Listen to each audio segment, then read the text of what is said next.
Hello and welcome to the SDRealness podcast, brought to you by Sales Development Revolution, where we talk with practitioners about their take on important topics in the space. I'm Alex Ellison, and here with me is my co-host, Grayson Fulbright. Hello, everyone.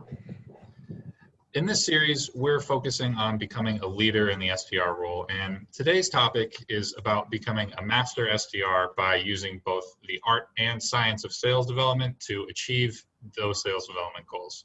Joining us for this conversation is David Dulany, the founder and CEO of Tenbound, a research and advisory firm focused and dedicated 100% on sales development.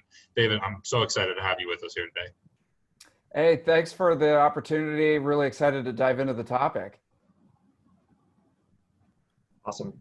Cool. So to kind of kick things off, I do want to dive into this definition between art and science. You know, I feel like that gets used as an analogy a lot in various fields because there's always some data-driven pieces and there's some more nuanced pieces that I think take time and experience. And so, you know, I have my own definition. I'm sure there's a lot of SDRs and managers out there that have their own definition, but when you think about the art and the science of sales development, what does that mean to you, David?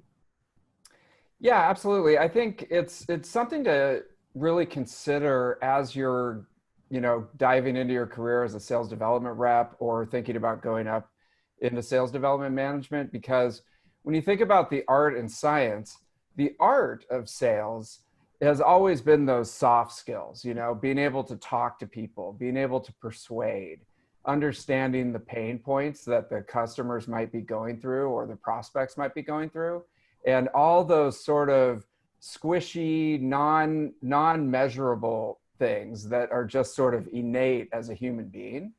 So mastering that part, and then also now, with the advent of all the technological advancements that have happened in the last 10 or 20 years in this space, being able to understand the science as well and understanding how things can be tested and improved based on the data that you're getting. So we're put into a position where you might have a strength in one side or the other, but really to be able to operate effectively in this environment, you've got to think about, how do I look at the art and the science and become strong on both sides of that equation? For sure. And I think it's a super interesting way to frame the skill sets or skills that you have as an SDR, really to look at, maybe you're really good at A/B testing and analyzing the reports that come out of that. Or maybe you're, better at writing a creative email, but when it comes to actually testing it, you have trouble sort of struggling to see, if it was actually effective, how effective different strategies were, things like that. But you are saying, oh, look, I'm getting leads, like something's working here, but I just can't nail it down. As an SDR sort of starts to understand their strengths and weaknesses with this sort of thing, what are some common mistakes or challenges you've seen that as they try and develop not only their strengths, which is a little easier to do, but developing those weaknesses as well? Yeah, I think, just self-awareness is the first step. It's like, what do you feel like you're strongest in? What aspect of that? Are you really strong in the art of it? Are you great at talking to people? Are you great at opening conversations? Are you great at really empathizing with the struggles that people are having? But you're not so great at like analyzing data. If you think about it, that's a completely different mindset. Analyzing data, setting up reports, looking for trends and things like that.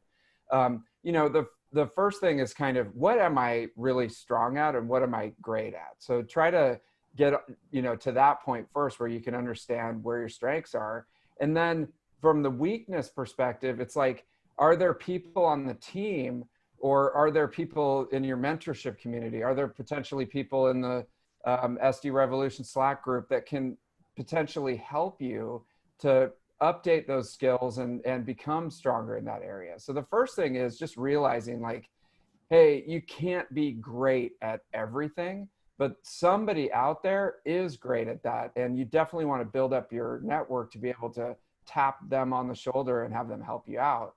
And, the other thing is your employer probably wants you to have a breadth of understanding. So to be good at the art and the science.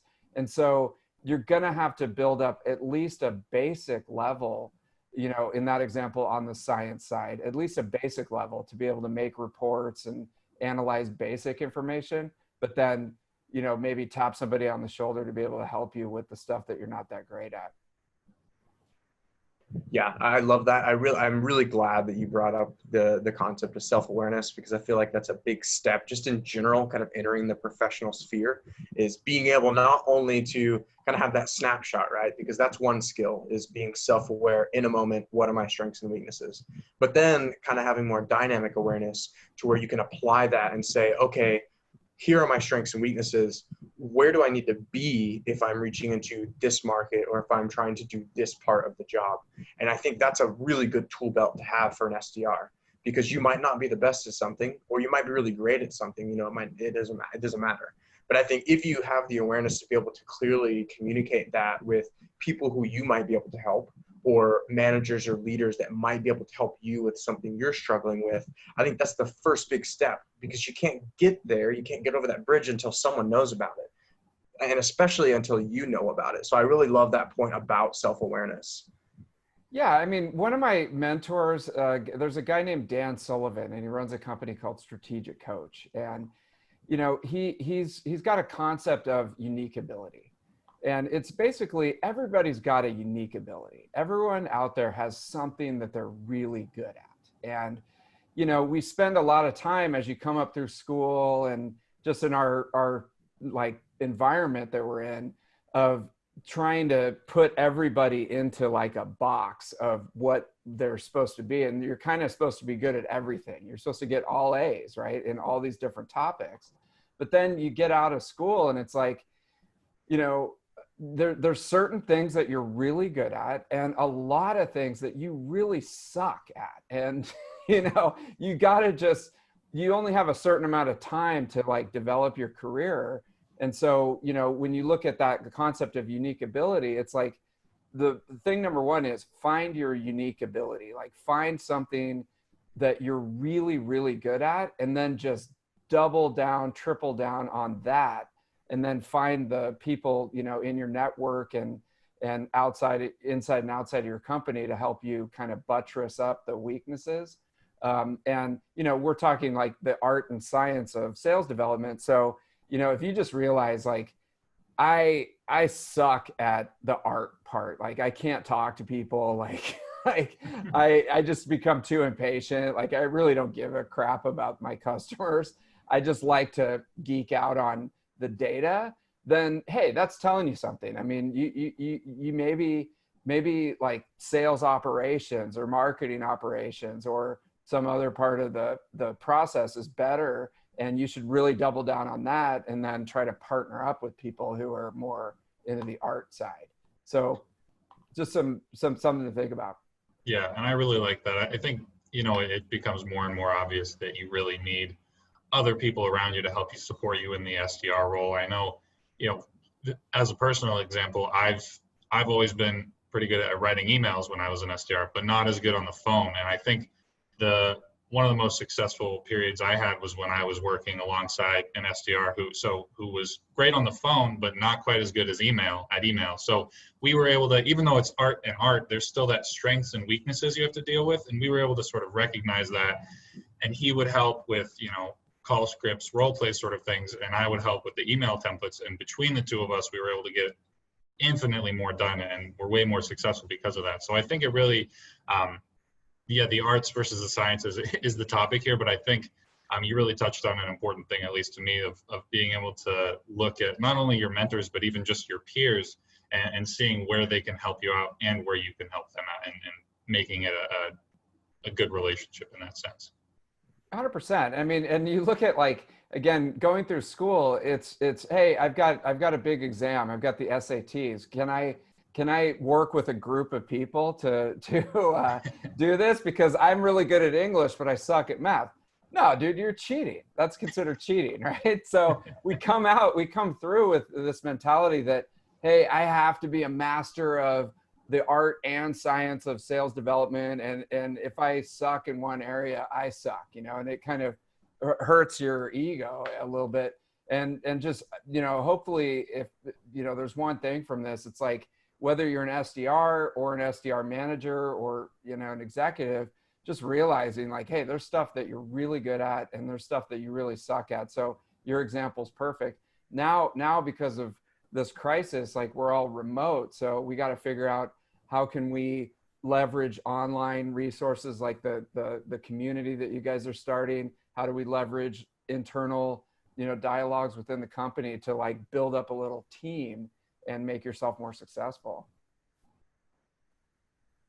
Yeah, I think that's a really good point. And I think, we spoke about this, I think, on a different podcast episode about this concept that, everything is done for the company that you work for. And, it shouldn't be for any other reasons, both for the management side, like you should be investing in your reps. You should be open-minded to potential improvements for the program. And for the reps, you need to be coachable. You need to be attentive. You need to do the work and get it done. And I think that's an important thing to think about when you're thinking about trying to master something that's a weakness or improve something that's a strength is, Alex is right. But even if you don't feel like you do need it, why not take it? That would accelerate your career. It would help that person and give them experience. And to package it all up, hopefully you actually bring some outcomes that are positive for your organization, which I think just everyone involved kind of has a heightened future vision of that career path, right?